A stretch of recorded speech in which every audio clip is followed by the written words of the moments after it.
If you want to accomplish more with less effort, you'll want to understand how a water wheel works. It will even help explain why other people seem to be getting further ahead while you're still grinding. Water wheels are powered by flowing or falling water.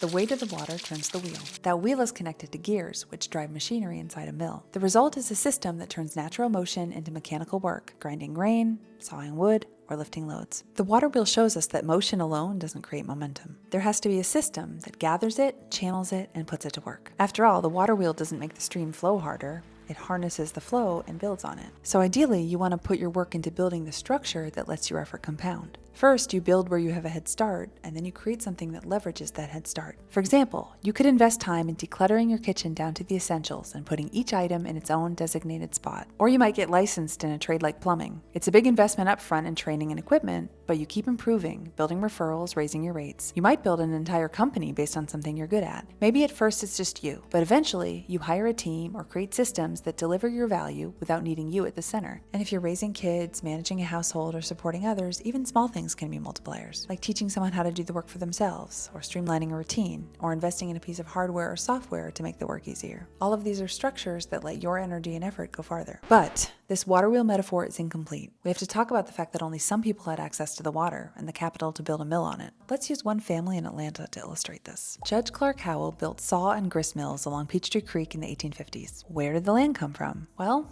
it belonged to the Muskogee until their forced displacement in the 1830s. Where did the labor come from to operate the mills? Enslaved people. The result for Howell was economic and social leverage. From that foundation, his son Evan Howell was able to purchase the Atlanta Constitution newspaper and later serve as mayor of Atlanta. Then his son inherited that platform to become the owner of the paper and the president of the Georgia State Senate. So, political and media power built from stolen land and stolen labor. A mill becomes media power, infrastructure becomes influence, land becomes legacy. Many of the roads people drive every day in Atlanta still bear the names of these mill families who profited from exploiting land and labor. If you've ever wondered why it feels so hard to catch up, this might be one of the reasons. Maybe you've been turning a crank by hand while someone else has a water wheel doing it for them. But that's not the end of the story. Because when you understand what a water wheel does, you can start to see where your own effort might be leveraged. You can look for the multipliers, systems, supports, networks, routines that already exist around you or that you can build over time. You can notice what's helping and what's just leaking energy. And when you do begin to build momentum,